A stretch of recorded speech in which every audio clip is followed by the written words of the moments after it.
And it appears, yep, scale built up. We're going to have to, oh, I see it. I'm going to have to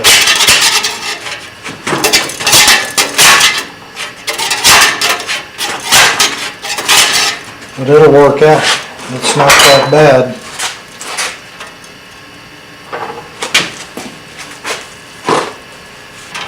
Just work it back and forth and in and out. I'm happy with that. I'm really happy with that.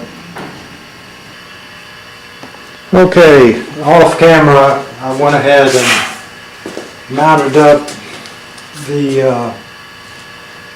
other spring and pin. Now is the time where we've got to come in here with a grinder and grind that metal off right there on that tube and that tube and the back and the back. Grind it off so we can get to the open tube down there. And after we get it all ground off and ready, then we'll drill a rosette hole in each location, and then we'll slip a tube inside of the tube and weld it all together. But once we get it ground down and we get the tubes in, then we're going to have to come in here and figure out, we're going to have to screw these hinges back together somehow or another, get the tubes in, and then jig the thing perfectly square. We want it the exact same dimension that it was to begin with, so that the thing will have a fighting chance of fitting the airplane when we get it back to the airplane. Now once it's all together, then I'm going to have to figure out, I'm going to have to cut that out and bend up another piece out of sheet metal. And of course, once it's all together, all of this in here, now the uprights and that diagonal, of course that diagonal will come out and another one will come in.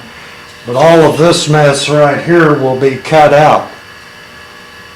And then put in that diagonal, and then I'm going to have to figure out the routing of course this one will be a straight shot to the bell crank, but this one here, since I'm going to have to cut a notch in the top and frame that in so that it will clear the strut, I'm going to have to do a lot of figuring. And then on this one you can see it's not going to be a straight shot because it's going to be cut down. If it doesn't have to be cut down much, I may be able to just kind of route it through a Teflon bushing or something like that. If it comes down too low, then of course I'm going to have to build a bell crank here and one down here. Let's see, I'll have to figure all of that out. May have to put a bell crank here, hook it to there, then another bell crank down here and hook this bell crank to this one, and then have a shot back up to the bell crank here. It's getting a little bit complicated just to try to get the dadgum door to clear the strut, but you know, they didn't do it right to begin with. They should have, but they didn't. Onward and upward. We're going to go to grinding right now. Okay, time to grind. Whatever you do, take it from an expert who has been there more than once. Wear your goofy goggles. It's no fun to be sitting in a doctor's office and him sitting there with your eye clamped wide on your eyelids and taking a magnet and trying to dig metal out of your eyeball. It's no fun. I've made that mistake 2 or 3 times. So.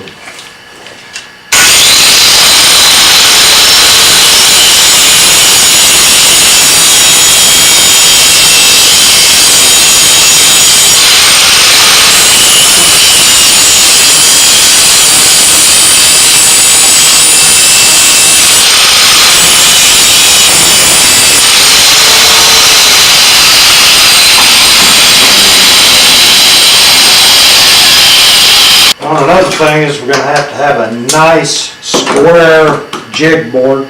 It's going to have to be perfectly flat.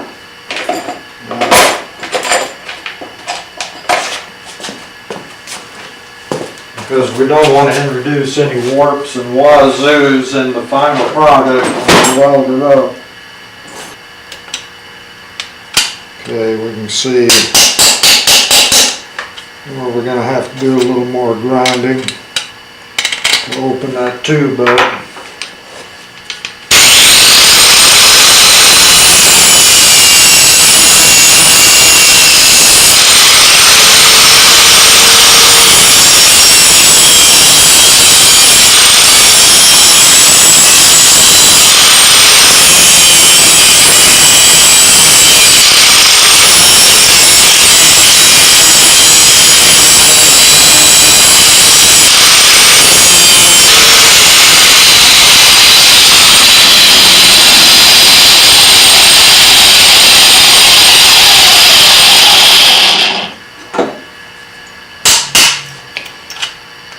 Now we're going to have to introduce Mr. Rat Tail file here.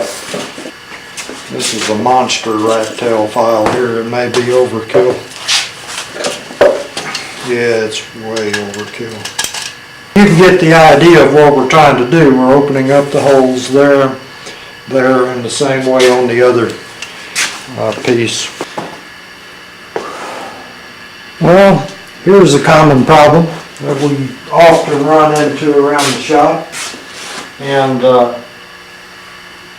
when I first started out, I'd have to stop production and order more material. So here's the problem. Our tubes are 1/2-inch tubes. The inside diameter is about 7/16. I've got a 7/16 bushing, but I don't have any 7/16 035 wall. This is about 058 wall bushing.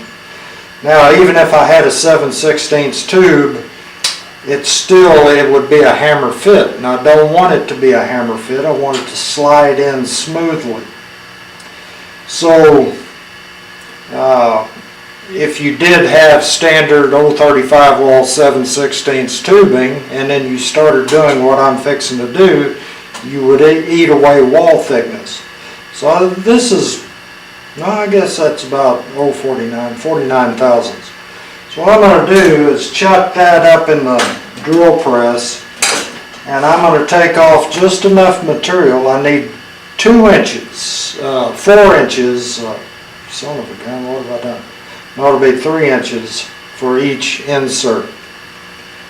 So I'm going to chuck this up, and I'm going to take a little material off, not a whole lot, just enough to let it slide smoothly into the tube on the door. And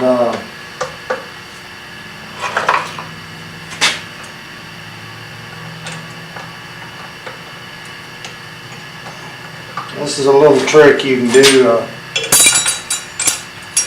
just to keep production moving. I'm not going to go hog wild here. This is just a fairly rough file.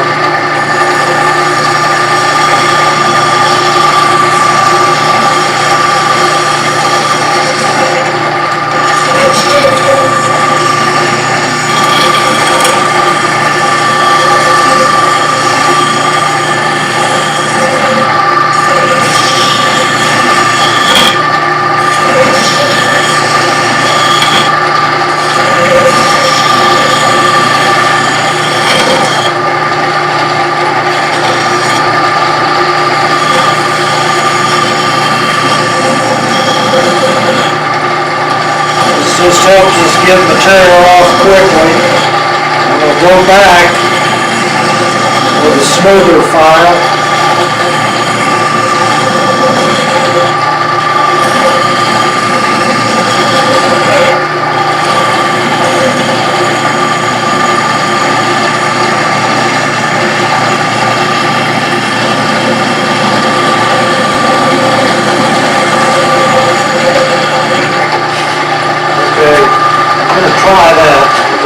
smoother file and clean that up a little bit. And then polish it with some sandpaper, and hopefully that has done the trick. Right, is usually at last.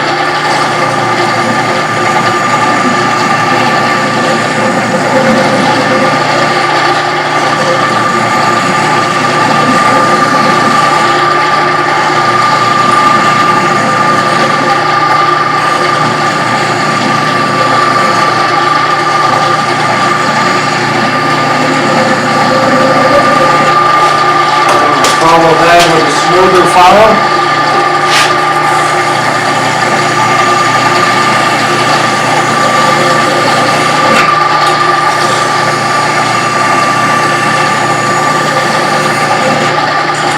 Now you don't want to do this on a 35 thousandths wall tube because you'll eat up too much material. Or take out, you'll make the, you wind up with a 28,000.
Since I don't have a lathe, I have to do this kind of stuff.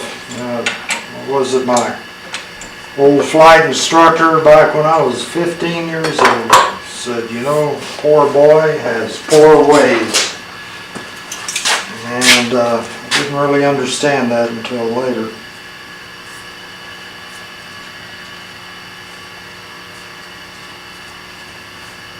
I have to take off a little bit more. Can I use your sander and your drill and all? What are you doing? Let me show you. Say hello to the camera. Oh, Right there. oh, hi. Okay, look. I'm gonna cut this kind of stuff off. Oh, hang on.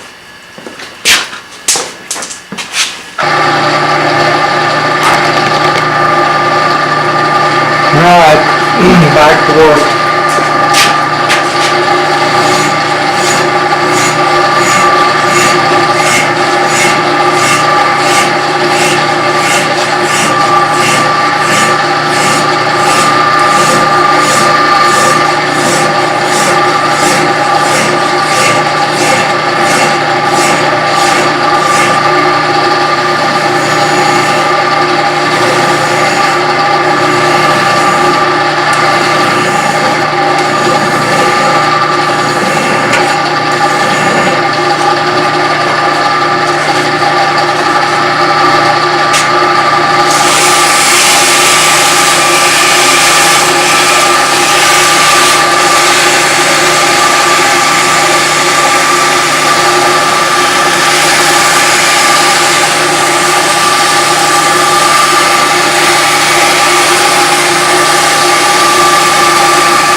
hopefully.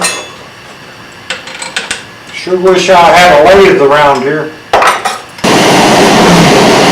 Take some paper towels and cover up your springs so you don't get grinding chips up in your springs. Take a center punch. Pretty much figure out where the center of that tube is. And give it a little tap.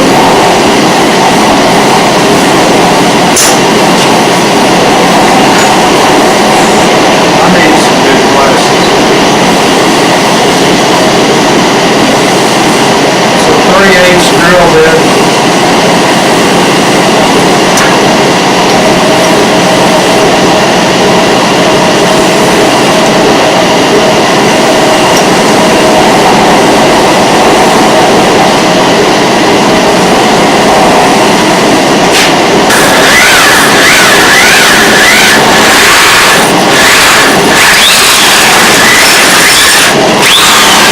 Okay, now that we've got it opened up, we're going to take our grinding bit, grind the superfluous metal away.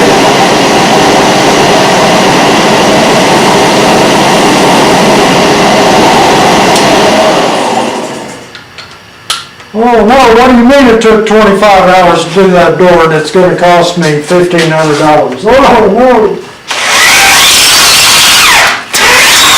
Remember those days, Lori? Yeah.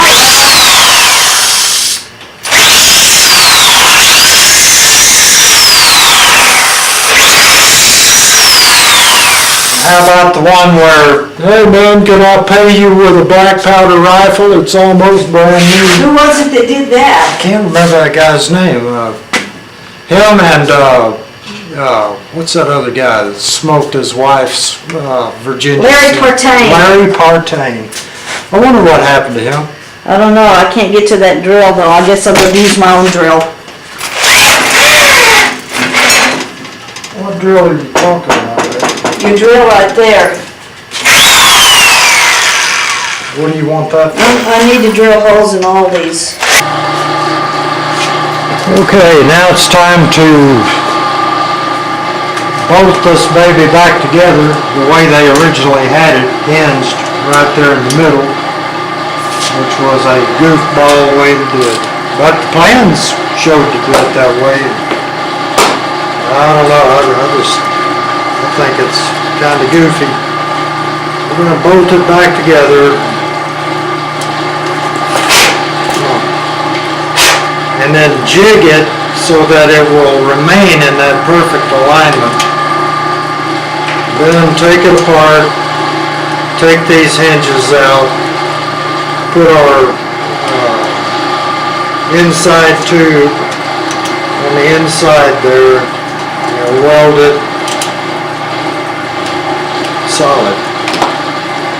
And then we can start taking out all that added weight that we don't need to be carrying.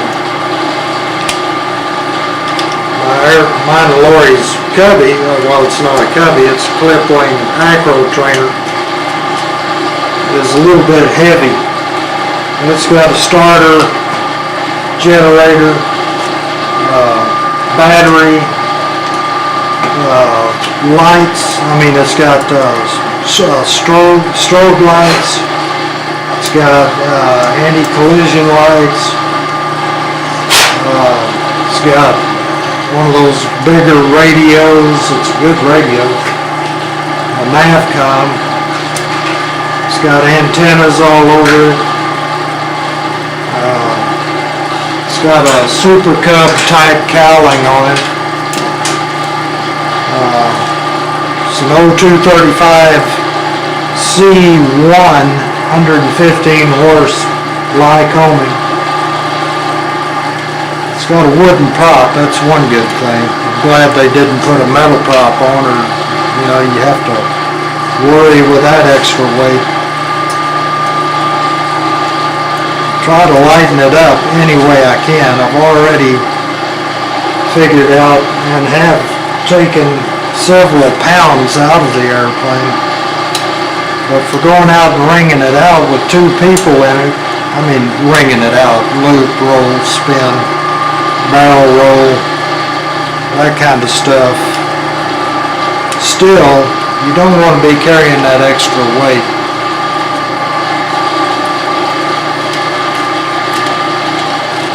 I've never heard of a clip wing cub coming apart. But the thing can only carry just so much weight aerobatically. And if you've got too much weight and you're hammering that thing into a 5G pull-out from a botched maneuver, you know, things might get a little bit dicey if you're really way overweight. However, I have flown Hiram Douglas had a clip wing cub, and it was heavy too.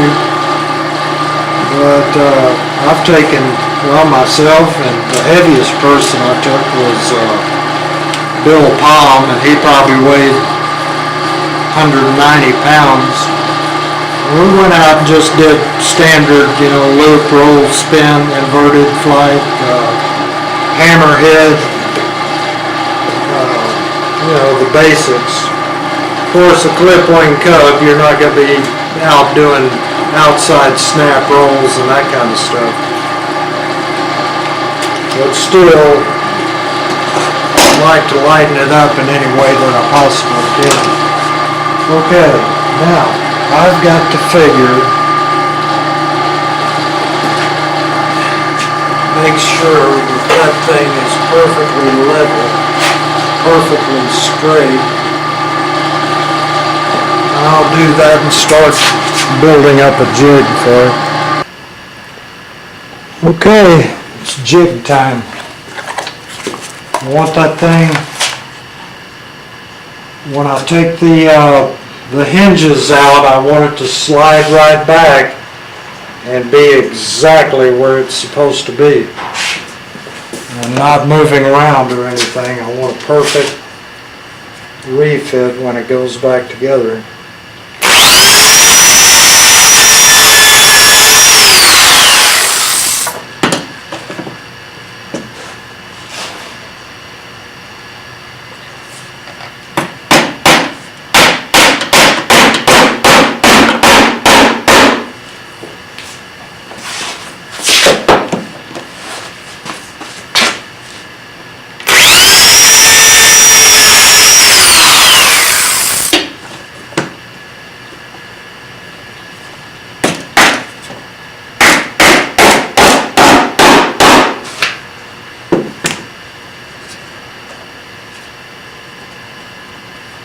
Well, there she is, all snugged up in the jig.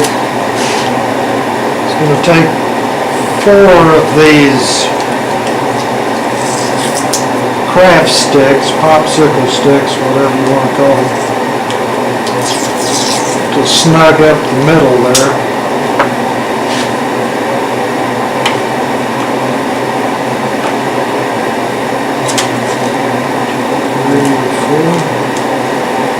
Once we get them in, we're satisfied that it's all straight, flat, so forth and so on, then we'll take it apart, cut our bushing or insert tubes to go in, and fight this thing for all it's worth. I'm sure it's going to give me a headache trying to get it all lined up. Looks like this end down here may not be perfectly straight, the tube, that is. This one looks like it lines up fairly well. This one looks like it may not. I don't know. This end may give us some problems. That fits snugly like that. Now, once we get our insert tubes in and welded, then we're going to take the Dremel tool with the cutoff saw, and we're gonna go in here and hack those two off, cut the rib there, cut the rib there, and that whole middle is gonna come out. Then I'll bend up some channel and splice in the rib there, and the rib there. Now I may have to move this rib back over here because I'm gonna cut down in here to clear that wing strut. And here we have our two inserts ready to go.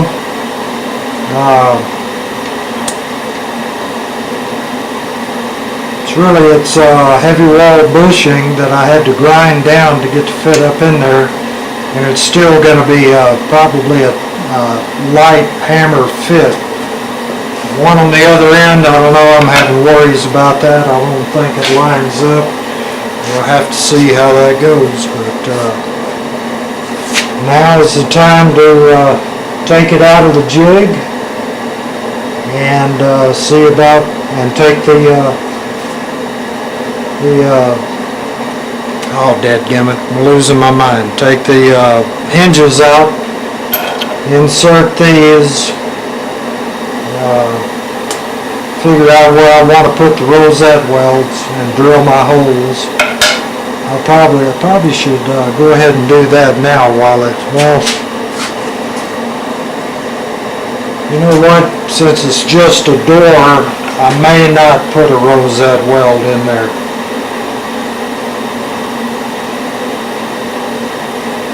That's going to have to be coming through the face there, and I'm going to have to weld on that, and that'll be another bump.